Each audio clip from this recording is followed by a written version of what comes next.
الحمد لله نحمده ونستعينه ونستغفره ونؤمن به ونتوكل عليه ونعوذ بالله من شرور أنفسنا ومن سيئات أعمالنا من يهدي الله فلا مضل له ومن يضلله فلا هادي له ونشهد أن لا إله إلا الله وحده لا شريك له ونشهد أن سيدنا ومولانا محمدًا عبده ورسوله صلى الله تعالى عليه وعلى آله وأصحابه أجمعين. أما بعد فأعوذ بالله من الشيطان الرجيم. بسم الله الرحمن الرحيم. يا أيها الذين آمنوا اتقوا الله حق تقاته ولا تموتن إلا وأنتم مسلمون.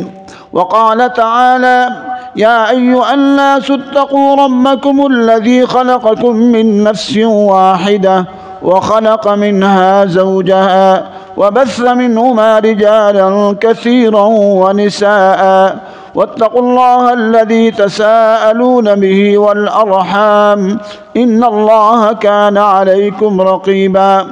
وقال تعالى: يا أيها الذين آمنوا اتقوا الله وقولوا قولا سديدا يصلح لكم أعمالكم ويغفر لكم ذنوبكم ومن يطع الله ورسوله فقد فاز فوزا عظيما. قال عليه الصلاة والسلام: النكاح من سنتي وفي رواية فمن رغب عن سنتي فليس مني. یہ محفل نکاح کی محفل ہے۔ نکاح اللہ تبارک و تعالیٰ کی نعمتوں میں سے ایک عظیم نعمت ہے کہ اللہ تبارک و تعالیٰ نکاح کی برکت سے ایک دلہا کو دلہن نصیب فرماتے ہیں اور دلہن کو دلہا نصیب فرماتے ہیں۔ سارا جہاں مل جائے، سارے جہاں کے بڑے بڑے سائنسداں مل جائیں، بڑے بڑے دماغ والے مل جائیں، ایک دلہن تخلیق نہیں کر سکتے اور ایک دلہا نہیں بنا سکتے۔ اللہ تعالیٰ کتنی عظمت والے، کتنی شان والے، کتنی قدرتوں والے، کتنی رفتوں والے کہ کھربوں کھرب دلہا اور دلہن دنیا میں آئے اور چلے گئے۔ اربوں دلہنیں اور دلہا موجود ہیں اور یومیہ لاکھوں دلہنیں اور لاکھوں دلہا بن رہے ہیں۔ ہم سب مل کر تو ایک بھی نہیں بنا سکتے۔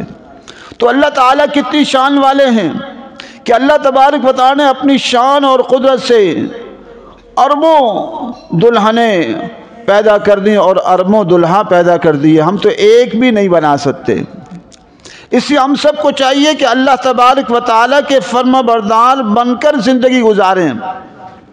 اللہ تبارک و تعالیٰ نے دلہا کو دلہن کی نعمت اور دلہن کو دلہا کی نعمت نصیب فرماتے ہیں۔ اگر دنیا کے سارے خزانے خرچ کر دیے جائیں تو سارے خزانے خرچ کر کے یہ نعمت حاصل نہیں ہوتی۔ پھر اللہ تبارک و تعالیٰ نے ایک مقام پر فرمایا کہ ہم نے ہماری نشانیوں میں سے یہ ہے کہ ہم نے تمہارے جوڑے بنائے، اور یہ بھی فرمایا وَجَعَلَ بَيْنَكُمْ مَوَدَّةً وَرَحْمَةً کہ ہم نے تمہارے درمیان محبت اور رحمت کو رکھ دیا۔ سبحان اللہ۔ اگر یہ محبت کی چاشنی میاں بیوی کے درمیان نہ ہوتی تو اس گاڑی کا چلنا مشکل ہوتا، لیکن اللہ تبارک و تعالیٰ نے انتہا درجے کی محبت دلہا کے دل میں دلہن کی ڈالی اور دلہن کے دل میں دلہا کی ڈال دی۔ یہ اللہ تعالیٰ کی قدرت کی نشانیوں میں سے ایک نشانی ہے۔ اس کو اللہ تبارک و تعالیٰ نے سورہ روم میں اپنی نشانیوں سے بتایا کہ وَمِنْ آيَاتِهِ أَنْ خَلَقَ لَكُم مِّنْ أَنفُسِكُمْ أَزْوَاجًا لِتَسْكُنُوا إِلَيْهَا کہ دیکھو ہماری نشانیوں میں سے یہ ہے کہ ہم نے تمہارے جوڑے بنائے، اور کیوں بنائے؟ لِتَسْكُنُوا إِلَيْهَا تاکہ تمہیں سکون ملے۔ سبحان اللہ۔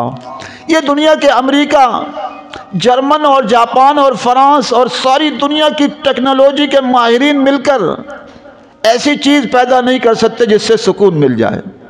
یہ گاڑیوں میں یقیناً تھوڑی سی انسان کی چاہت گاڑی جہاز اور ان چیزوں میں ہے، لیکن جو سکون اللہ تبارک و تعالی نے میاں بیوی کے رشتے میں رکھا ہے وہ اللہ تعالیٰ کی قدرت کی خصوصی نشانی ہے۔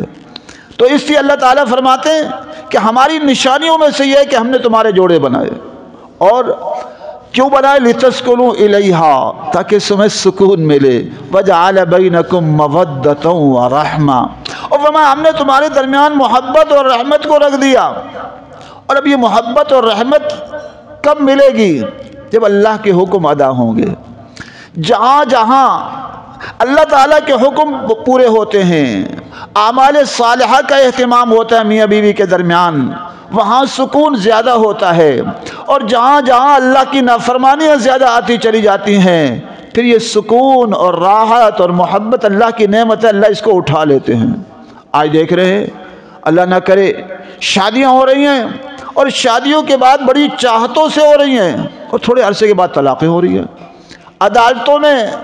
عدالتوں کے اندر کتنے کیس چل رہے ہیں آج پوری دنیا میں۔ وہی دلہنیں جو بڑی چاہتوں سے لائے تھے، اور وہی دلہا بڑی چاہتوں سے انہوں نے نکاح کیا تھا، لیکن آج وہی ایک دوسرے کے دشمن بن کر عدالتوں کی دہلیزوں پر کھڑے ہیں جدا ہونے کے لیے۔ سوچنے والی بات ہے، آخر کیوں؟ اس لیے کہ اللہ کے حکم پورے نہیں ہوئے، اللہ کی فرمانبرداری نہیں ہوئی، اس لیے اللہ تعالیٰ نے وہ سکون کی کیفیت واپس لے لی ہے۔ اس لیے اگر سکون چاہتے ہیں، اطمینان چاہتے ہیں، تو اس کا طریقہ یہ ہے کہ اللہ کے حکموں کو پورا کریں۔ اس لیے یہاں جو خطبے کے اندر تینوں آیات پڑھی گئیں، اس میں تینوں میں اللہ سے ڈرنے کا ذکر ہے۔ یا ایھا الذین آمنوا اتقوا اللہ حق تقاتہ، اے ایمان والو اللہ سے ایسے ڈرو جیسے ڈرنے کا حق ہے۔ دنیا والوں سے ڈرتے ہیں، بیوی شوہر سے ڈرتا ہے اور بیوی شوہر سے ڈرتی ہے، لیکن اللہ نے جو نعمت دی اس سے نہیں ڈرتے۔ دنیا والوں سے ڈرتے ہیں، کتنے کام ہم دنیا والوں کے ڈر سے نہیں کرتے، لیکن اللہ تعالیٰ کے حکموں کو توڑتے جا رہے ہیں۔ تو تینوں آیات اللہ سے ڈرنے کی۔ یا ایھا الناس اتقوا ربکم الذی خلقکم من نفس واحدہ، اس رب سے ڈرو جس نے تمہیں ایک جی حضرت آدم سے پیدا کیا، پھر ان سے ان کی بیوی پیدا کی، وخلق منها زوجہا، ان سے ان کی بیوی بنائیں، وبث منہما رجالا کثیرا ونساء، پھر مرد عورت بڑھا دیے۔ سبحان اللہ، جس بستی میں جاؤ عورت مردوں کی ایک بڑی تعداد نظر آتی ہے، بستیوں میں نظر آتی ہے، محلوں میں نظر آتی ہے، شہروں میں نظر آتی ہے، ملکوں میں نظر آتی ہے۔ یہ اتنے دلہا اور دلہن کیا امریکہ اور جرمن جاپان اور فرانس بنا رہا ہے؟ یہ اللہ تبارک و تعالیٰ کی تخلیق ہے۔ اللہ تبارک و تعالیٰ کی تخلیق، سبحان اللہ، اس کو کوئی جواب ہی نہیں ہے۔ تو اس نعمت کی قدر کیجئے، اور نعمت کی قدر یہ ہے کہ جس رب نے اتنی عظیم نعمت دلہا کو دلہن دی اور دلہن کو دلہا نصیب فرمایا، اس رب کی بھی تو قدر کیجئے، اس کے احکامات کی تعمیل کیجئے، اس کے فرما بردار بن کر زندگی گزارنے کا ہمیں حکم دیا جا رہا ہے۔ اس لیے تیسری آیت میں فرمایا یا ایھا الذین آمنوا اتقوا اللہ وقولوا قولا سدیدا، ارے انسانو اللہ سے ڈرو اور بات پکی پختہ کرو۔ نکاح بھی دو بولوں کا نام ہے۔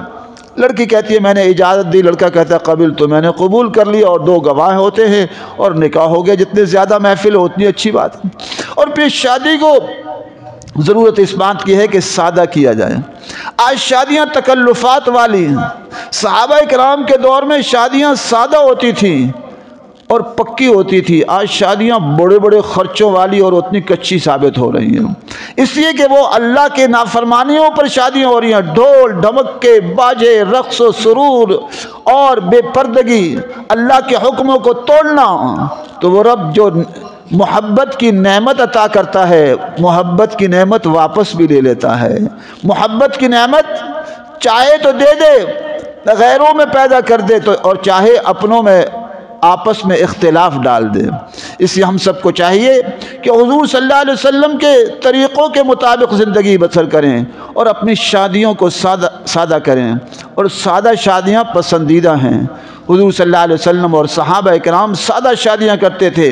آج شادیوں پر بے حساب خرچہ ہے، والدین کے لیے شادیاں کرنا مشکل ہو گئیں، اور کتنی بچیاں ایسی ہیں جن کی شادیاں نہیں ہو پا رہی ہیں کہ جی جہیز کا مسئلہ ہے اور فلاں مسئلے ہیں۔ اس سے شریعت مطہرہ چاہتی ہے کہ شادیوں کو سادہ سے سادہ کیا جائے۔